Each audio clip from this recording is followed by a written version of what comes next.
So, today I wanted to give my thoughts on where 40k is going, and primarily the newest releases from GW. Now, it says here the Warhammer Records biggest battle, some 40k stats from the 3rd of August, but I'm pretty sure the biggest battle has been the last couple of days with what's it called, with the Warhammer community channel against the people, the Ultramarines getting all that sweet loving. Now, they of course said that Codex Space Marines are getting an update. Maybe a small revamp, if you like, or you could say some announcements videos here. Check them out if you want. Now here the first minus Kelgar getting an update to his model, a bit of a darker blue actually than the standard Ultramarines, and I believe I don't know if Primaris law is that they get a darker blue when it's librarians from our Primaris units, but it could also just be what Magnus Kelgar wanted. And now the Khan, pretty nice model, but I don't know much about the backstories of White Scars or Ultramarines for that matter. But I do know that people really want the chapter master on a bike. And I understand that. It's a beautiful model. But I can understand that people want bike armies, and pretty sad to see that the Khan is not on a bike. I don't know if there is law to represent that he lost his bike somehow and refuses to saddle up on another. But yeah, seems pretty cool. And I apologize if my English is that was the wrong button. I apologize if my English isn't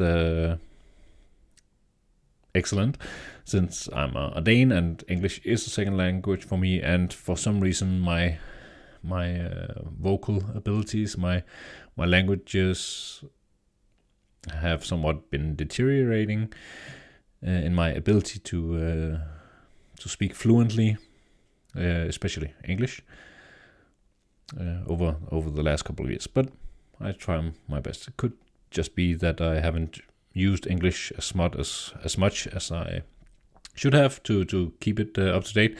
But since I play Dungeons and Dragons in my spare time and play 40k Dungeons and Dragons, we play when we play we speak English, because you can't say anything heroic or cool in Danish. You sound like more or less like an idiot when you do so. But yeah, that was with the Great Khan. Nice model, but I understand if people want to see him on a bike. Now we have this beauty. From what I can understand in the lore, it's a stealth dreadnought. You can what's it called? Scout, infiltrate with it, and it has, of course, lesser protection than a normal dreadnought. So I hope that they at least give it toughness 6, because he is very exposed. Like, you could say a plasma shot or whatever could take him out, and wouldn't take out a normal dreadnought. He could just be unlucky, the plasma round goes right to his face, and he's out. But yeah, But seemingly this weapon should be pretty good as far as I've seen in the later articles, and we'll get to them one by one. He has a heavy bolter that he can use as a pistol. That's pretty nifty, pretty nice. Though I would say it's not a big deal for me.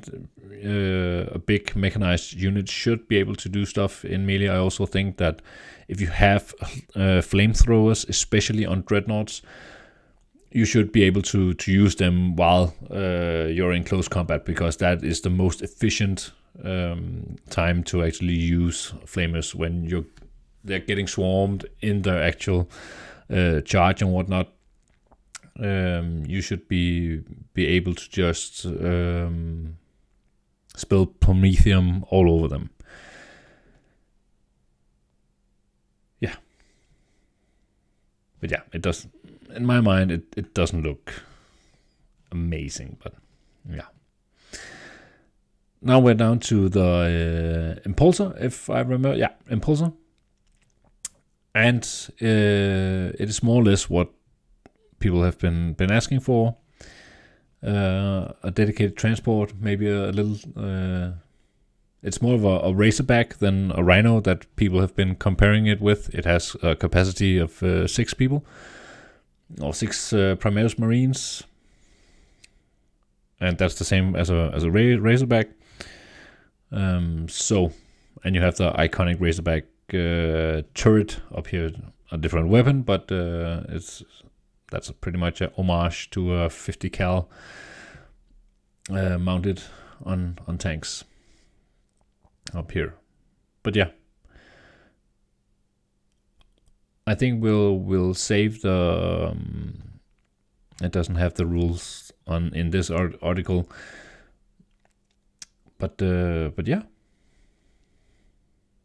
everything new, or at least everything new models should be celebrated, because back in the day when I first got into 40k, how long didn't it take for new stuff to get out or be updated? I mean, come on.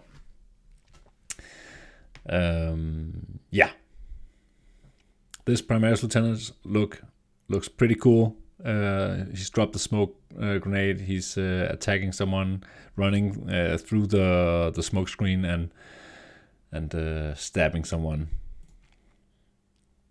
Of course, these what were they called? Oh, I can't remember that. Eliminators, and these look freaking cool. I don't like the fact that the sergeant just takes off his sights and just keep it on the weapon, and then you're ready to shoot at someone if somebody suddenly comes out of cover and whatnot. This guy has it, but yeah, and this makes sense. You can see he's kneeling down, looking out over the terrain. He has his clip out and he's changing his mag. But yeah, that's the only thing, really. But the model's awesome. And these are the infiltrators, right? Not the new, extremely new units of incursors. No, but yeah, they seem really overpriced right now. But I believe it was like 26 or 27 points, and that's a lot. I know they denied Deep Strike, but they were really pricey compared to like intercessors. But yeah, that might change. They might go. Marines in general might go down even more in the new Codex Space Marines. Now, a thing that I want to mention is that on the Warhammer community side, on the articles, or this article, but mostly in the responses on Facebook, it seemed like that every first founding chapter, and therefore also Blood Angels and Dark Angels and Space Wolves, seemed like you needed this as your Codex Space Marines, as it says. I was pretty glad about this news, because then you have the ability as a first founding chapter to use all the toys. For example, for those who remember, in 5th edition, the only Space Marines that had access to the Stormraven gunship were the Blood Angels and the Grey Knights. And it also said so in the pages of this bad boy, that that the reason they were the only chapter that used them, or at least in the Blood Angel ones, it says that they preferred more agile aircraft than the Thunderhawk, the Blood Angels did, and it gave them a possibility for rapid redeployment of troops, and that's why they preferred the Stormraven gunship to the bigger Thunderhawk. But I believe it was in 7th edition Space Marines, they gave everybody access in the Space Marine Codex to the Stormraven. Now, was it a choice just because that they wanted to sell more Stormravens? Probably. But I was okay with that. Then the Space Marine got new flyers. They got the Interceptor flyer, I believe it's called. Can't remember. Or yeah, just 2 seconds.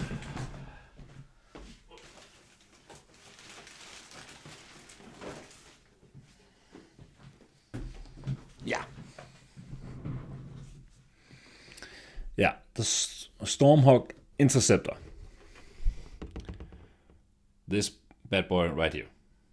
Can you see it? Yeah, this guy.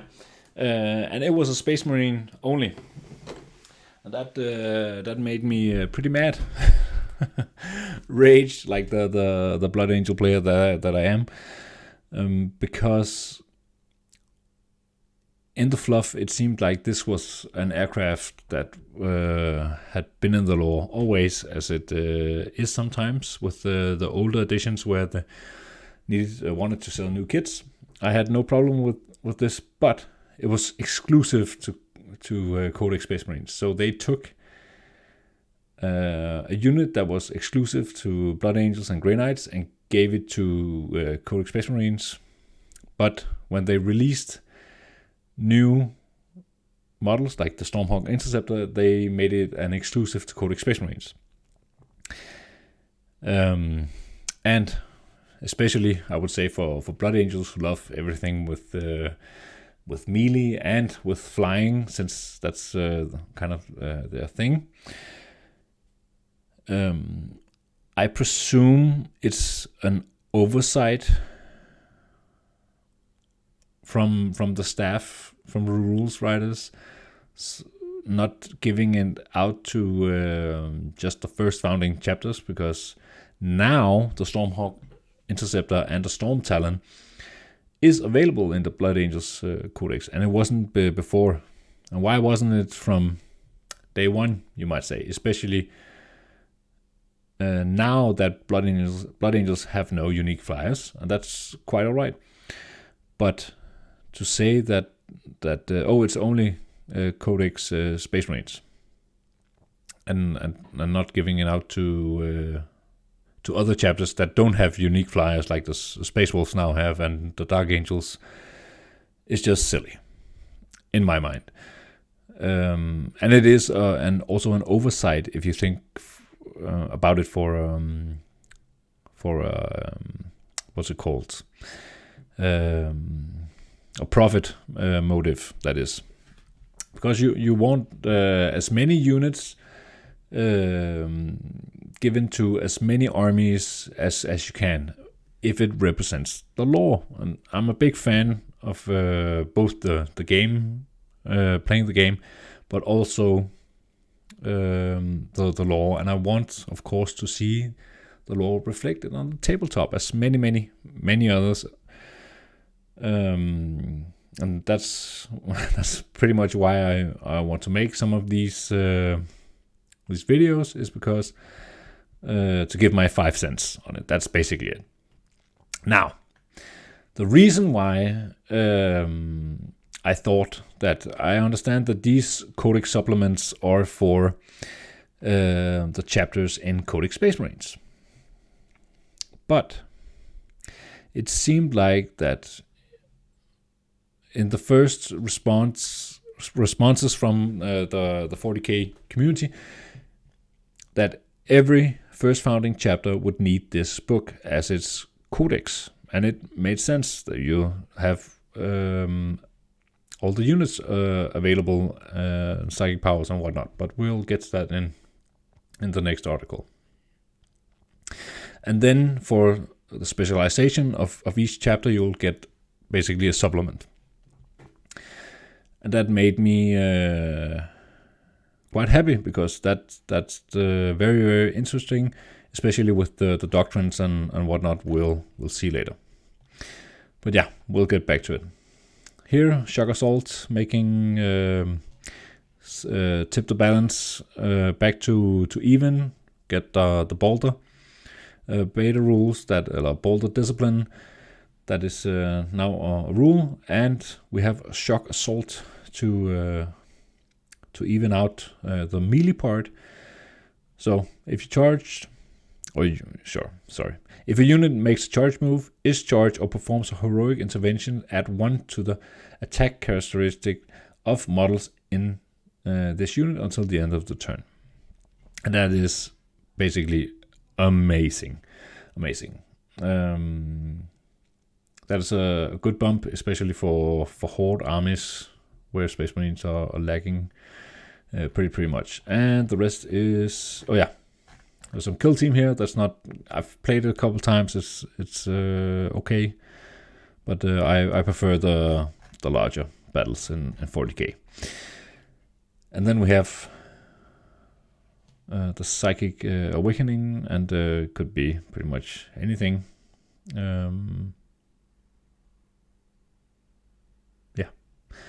And that's pretty, well, still wrong button. Need to close that goddamn thing. And that's the last for this.